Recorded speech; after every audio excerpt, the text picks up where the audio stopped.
Well, welcome to another Wayne Wednesday. Thank you so much for being here. And this is going to be the last Wayne Wednesday for a while. We're coming to the end of what would have been our intense summer of productions. In fact, tonight was supposed to be the opening of Kinky Boots, the last show of our summer season. So we have, as a staff, worked so hard to come up with new kinds of digital content and to stay in touch with our constituents. So we hope you've enjoyed these. We have certainly appreciated the questions that you've sent in. And I hope you will continue to write me now, Wayne at mtwichita.org. If you have more questions about anything at all, please do write in the weeks ahead.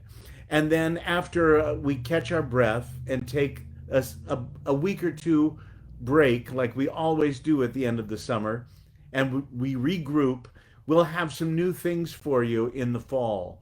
But thanks so much for going with us this summer and for tuning in and for seeing what we were doing. This Friday's Flashback Friday is kind of wonderful and spectacular. So we hope we'll see you there for that as well.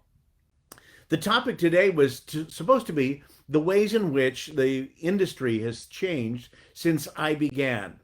Well, this reminds me that a similar question was asked to the esteemed director, writer, producer George Abbott. They were showing one of his movies today on Turner Classic Movies, Too Many Girls, the movie in which Desi Arnaz met Lucille Ball. But George Abbott had this lengthy career, and he was maybe 104 when he died. He was still working at 100, and he went before some students for a seminar, and they asked him what was the biggest change since he'd been in the theater. Was it body microphones? Was it more elaborate stage scenery? What was it that he had seen? And he thought for a minute and he said, I think electricity. He had worked in the era when they still had gas lights. So I can't go back that far and say that anything in my life has changed as much as the invention of electricity. But certainly things have changed greatly since I first started doing community theater and regional theater and even Broadway theater. Body microphones were not so frequent in the 1970s when I first made my Broadway debut with Good News. I didn't wear one. My leading lady, Barbara Lale, did not wear one. Only our two screen star leads, Alice Faye and John Payne, wore microphones because they had movie studio type voices and they were very soft spoken. Well, then the next show I did, Rogers and Hart, there were no microphones on any of the actors. There were no microphones in the theater at all. It was one of the last two Broadway shows not to have any sound amplification whatsoever. It just meant that the 12 actors in it needed to project, and the orchestrations needed to be done in such a way that they didn't compete with the voices. So that has been a big change, that when I was doing theater, it was very important that you be able to project. And now it's much more important that you know how to save your voice and use your microphone, because a lot of the musical scores now are written in such a way that they would really put a strain on your voice if you were to sing full out every one of your 8 performances. This one wants to keep coming back up. I'm sorry, he keeps climbing up my leg every time I put him down. So that's a big change for me. Um, Maybe the biggest one. Certainly, content of shows has changed greatly. And when I was doing theater initially, there was so much more importance being put on a really good libretto, a really good script.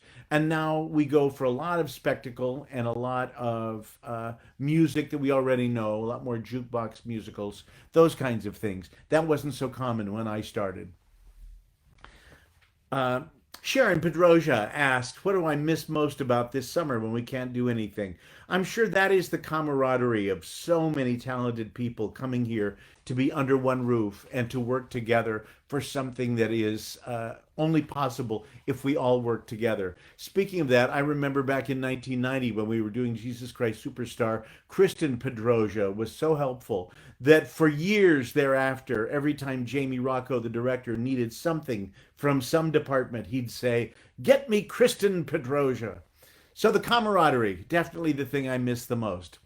Malachi Watson came up with three really good questions. He says, have we seen type, the concept of a type, change or disappear? And yes, certainly in terms of ethnicity, especially. Audra McDonald and others have been trailblazers, Brian Stokes Mitchell, that roles that were traditionally written to be played by one specific race. Not so much now. Certainly, we still want to be racially sensitive if we're doing a story like Ragtime and race is part of the story. We want to be efficient and correct about whom we cast. Same things with something like The King and I. But there's a lot more latitude, and even gender is no longer so specific. There are roles that can be portrayed by people of a different gender or a non-binary gender.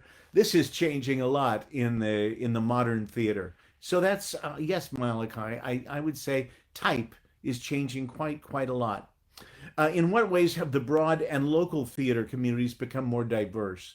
Uh, Music Theater Wichita has always had, I think, a pretty good record with the kinds of talent we attract every year.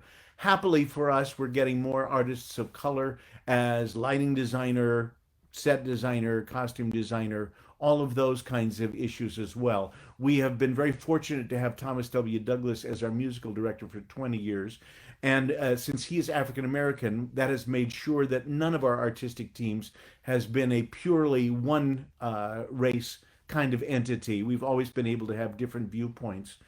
But that is changing. I don't know as much about the local theaters as that.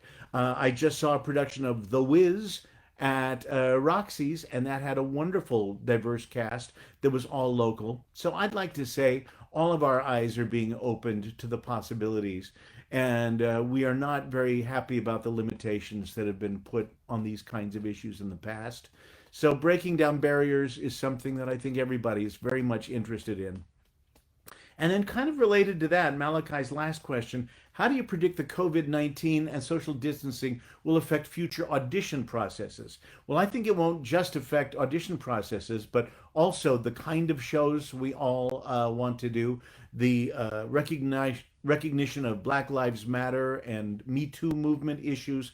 I think once we come through this period of no productions, I think as theaters are scheduling what they're going to do, I think we're going to have a lot more awareness of the variety of shows that are open to us. In terms of auditioning, certainly a lot more is going to be done online. I've spoken to a couple casting directors in New York who say they have, of course, had to be doing their auditions and callbacks by Zoom and by online video.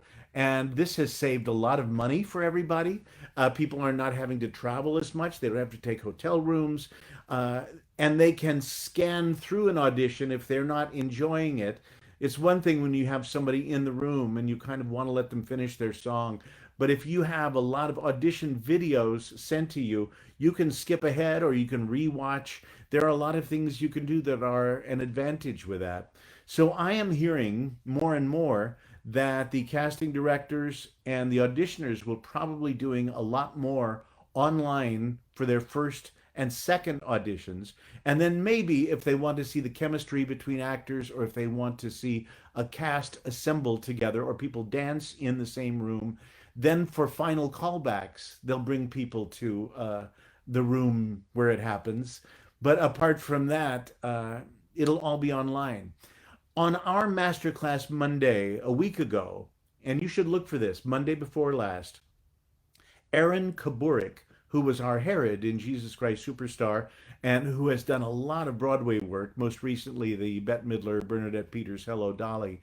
Aaron did a wonderful master class on how to photograph yourself well for Zoom meetings and for auditions. And I would urge any of you who are aspiring to careers in the modern day theater to go look at Aaron's masterclass. It goes maybe about 40 minutes. And he is just full of really excellent, very practical tips on how you can make sure you come off as well as possible on screen, because that's where a lot of your life is going to be. Aaron Fink this week asked, how do new shows or composers get discovered now? Well, for 25 years now, there's been a wonderful festival of new works in New York that is sponsored by an organization that music theater is part of, the National Alliance for Musical Theater. And at this Festival of New Works, we see 8 to 10 presentations of works that have not yet been presented in New York City, but which are looking for theaters to be done. And this is where we found Honk and The Drowsy Chaperone and Thoroughly Modern Millie. And we presented Children of Eden there so other people could see it. So this has been one excellent place where a lot of shows have been discovered.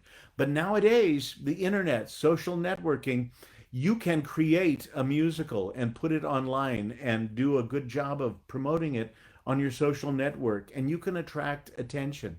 So there's no excuse now. If you are a writer of a new show, there's no excuse for you not to get it out there in some way. Just try to make sure that anything you put online is as good quality as possible, as good quality in its recording of video and especially audio, so we can really hear the excellence of what you have created. So be your own producer, be your own marketer. You can get your musical out there, and this is important. We need new works, and we're going to need new voices that address the new concerns of the American public. So get out there and do it. So stay tuned with us. Send me your questions. Please tune in to the rest of the video stuff we have. We have a wonderful concert with Lindsay Bliven, who played Mary Poppins for us. And that debuts a week from this Friday, August 14th. So don't miss that. If you're a Spotlight Society member, you'll get an invitation to it already, or you can buy a ticket to it for your household. Also, I think this Friday, a special presentation of our teen choir appears, and it's really wonderful. Our staging director, Joshua Larson, and our musical director, Emily Sternfeld Dunn, created this unique event that was recorded out on the football field at Independent High School. And it's spectacular and fun. And if you have friends in our teen choir, or if you're in our teen choir, you definitely won't want to miss it. So thank you for joining me on these Wayne Wednesdays, and we hope to see you again soon. Thanks.